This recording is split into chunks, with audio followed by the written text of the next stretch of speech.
بسم الله الرحمن الرحيم. الحمد لله رب العالمين، والصلاة والسلام على سيدنا محمد وعلى آله وصحبه أجمعين. أما بعد، عن أبي هريرة رضي الله عنه قال: قال رسول الله صلى الله عليه وسلم: إذا كان أول ليلة من شهر رمضان صفدت الشياطين ومردت الجن وغلقت أبواب النار فلم يفتح منها باب، وفتحت أبواب الجنة فلم يغلق منها باب، وينادي مناد: يا باغي الخير أقبل، ويا باغي الشر أقصر، ولله عتقاء من النار، وذلك كل الليلة. رواه الترمذي والنسائي وابن ماجه. xadiidkani waa xadiidkii koobaad ee axaadiistii ku saabsanaa bisha ramadaan.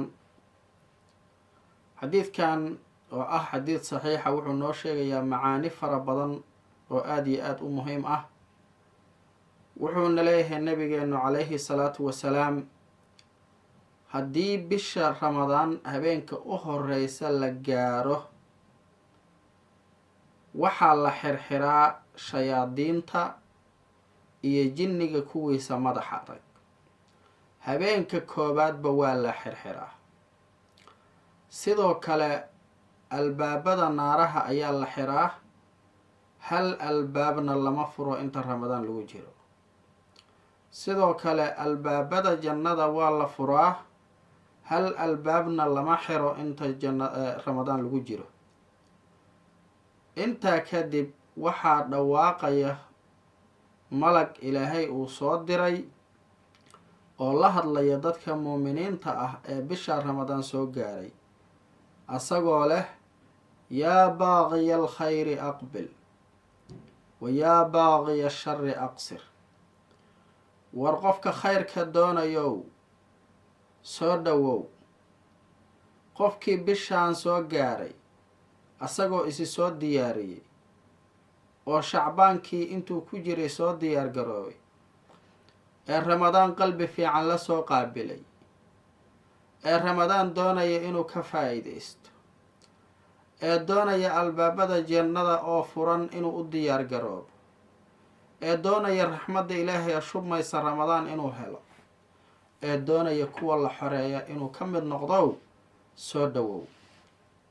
wayaa baaqiya shari aqsir. war midka sharta doonayow ka joog. qofka ramadaan soo gaaray asagoon diyaar ahayn oo bishii shacbaan aan isku soo diyaarin, ee asagoo moog bishii ramadaan ku dhalatay, qalbigiisa aan xumi ka nadiifin, shartii aan ka fogaan, ramadaan siduu uga faa-iideysan lahaa aan u diyaar garoobin, qorshayaal badan oo xumi ah diyaarsaday, war ka joog. war waqtigan waa waqtigii muuminiintu ka faa-iideysan lahaayeen, cibaadada ay uga faa-iideysan lahaayeen, caafimaad ay heli lahaayeen, iimaankooda ay kordhi lahaayeen. war sharta ha kasban, war sharta ka joog. labadaas qofba waa loo yeerayaa. kii sharta doonayay ka joog ayaa la leeyahay, kii khayrka doonayana ka faa-iideyso soo dhow ayaa la leeyahay. arrinta wuxuuna leeyahay nabigu calayhi salaatu wasalaam: walilaahi cutaqaau min annaar. ilaahayna wuxuu leeyahay bisha ramadaan dad naarta laga xoreeyay. ma hal habeen baa? ma 10 horaa? ma 10 dhexaa? ma 10 dambaa? maya, nebigu wuxuu yidhi calayhi salaatu wasalaam: wadaalika kullu leylah. arrintaasina waa habeen kasta. habeen kasta oo bisha ramadaan ka mid ah ilaahay dad buu xoreeyaa. habeen kasta oo bisha ramadaan ka mid ah ilaahay dad buu diiwaanka sucadada ku daraa. qof kasta u diyaar garoow 10 bisha ramadaan dadkii lagu dari lahaa diiwaanka sucadada inaad ku biirtid, dadkii lagu dari lahaa. haddii habeenka koobaad ku dhaafo, kan labaad yuu ku dhaafin, kan labaad hadduu ku dhaafo, kan saddexaad yuu ku dhaafin. 10 hore hadday ku dhaafto 10 dambeeyay ku dhaafeen, 10 dhexayay ku dhaafeen, 10 dhex hadday ku dhaafto 10 dambeeyay ku dhaaf.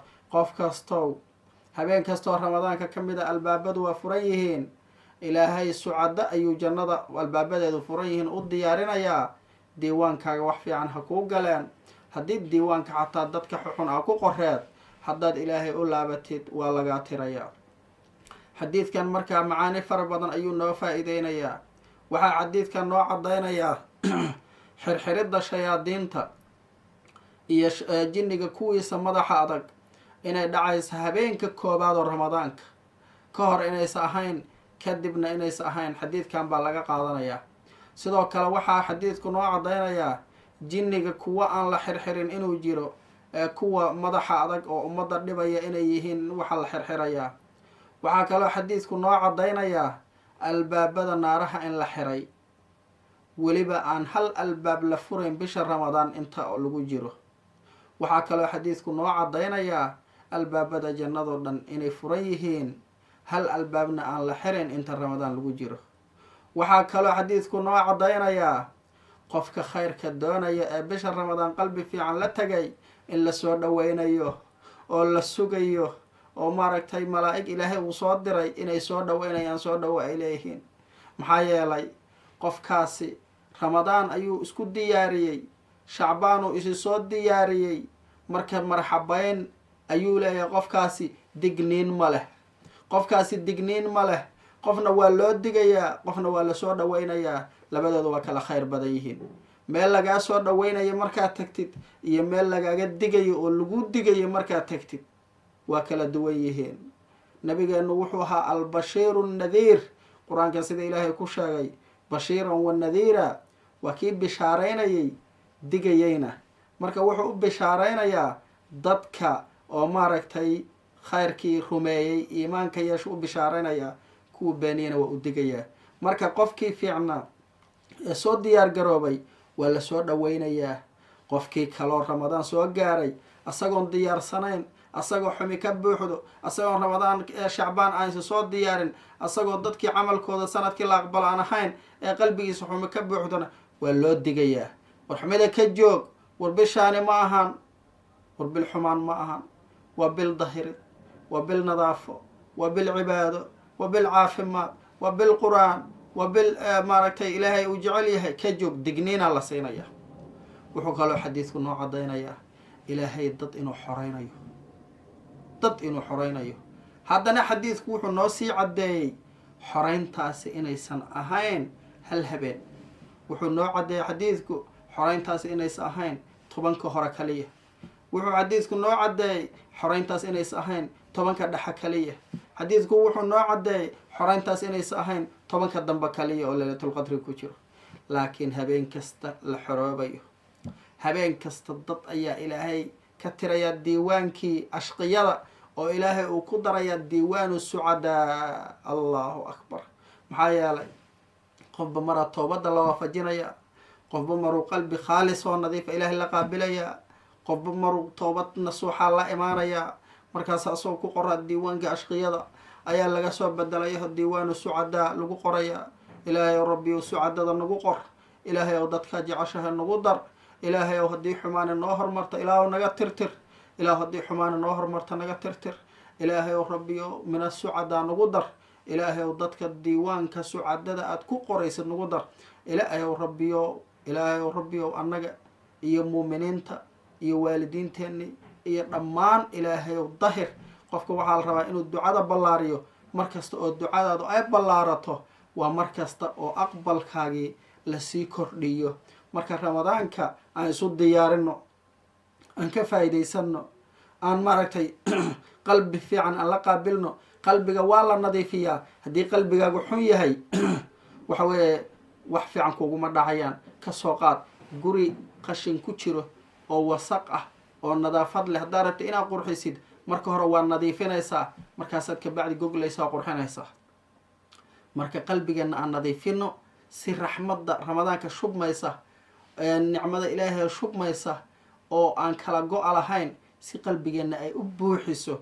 ramadaanka aan qalbigeena u nadiifino oo waxa weeye aan u diyaar garoono, oo istikfaarta aan badino, oo toobadkeenka aan badino, oo qur-aanka aan badino.